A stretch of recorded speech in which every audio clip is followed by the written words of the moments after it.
can go through your whole banking career and not understand what the real problem is. Oh, I mean, there's no doubt. I mean, when, as an investment banker, I did 100 hours per week. My goal was to do my job to the best of my abilities. There was no time on the side to figure out how money works or anything like that. The remedies that are being applied right now are not going to be effective simply because we're not dealing with the root cause of the issue. And the way that I see the root cause of the issue is that until we address the fact that there is more debt than money in our economy, then there's nothing that we can do.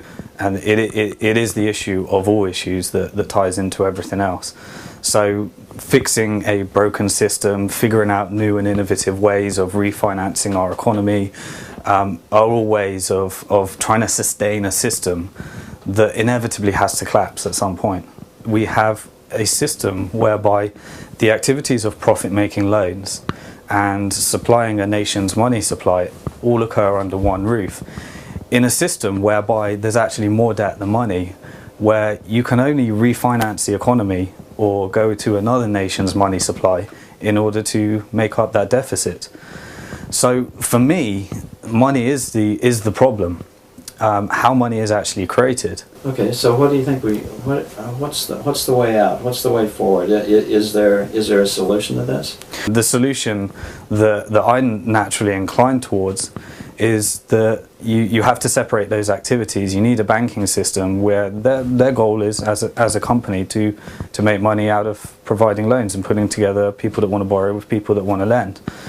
The government, through whatever infrastructure, has to supply a sound monetary system for our economy. And by sound, you mean a monetary system based not on debt? A monetary system based not on debt. There's a number of different ways you can do that. You can have the central bank, whose pure goal is to control inflation and deflation independent of the government. Then you have the government, whose duty is to spend the money that the central bank creates.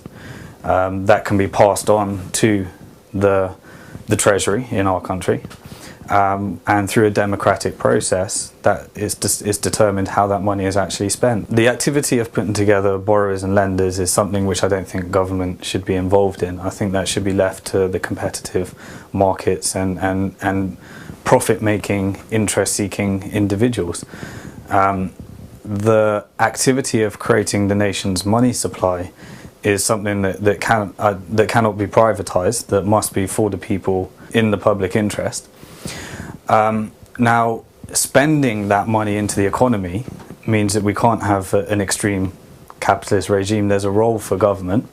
There's a role for government spending that money in a way which, under a democratic process, we agree should be spent. Replacing debt money with debt-free money, I don't see how that can be inflationary when you're just replacing one form of money with another form of money. You're not suddenly increasing the money supply plus interest, and then you have to factor the interest into the price level. You're replacing one form of money with another form of money. So these are some of the issues that start to come up as we start to debate, because we're still working off traditional economics and how we've been running the economy for decades. And no matter what happens, I mean, if you're issuing debt-free money, I mean, number one, the government retains for public interest spending the interest that they would normally pay. Money is the issue of all issues, and nothing else really can come to any kind of solution until we are in a monetary system whereby debt is not built into the system, engineered to continually perpetuate. Capitalism can only be given a fair chance if we have a sound monetary system, and a sound monetary system being one that's debt-free, where we have a money system which isn't engineered to fail and collapse.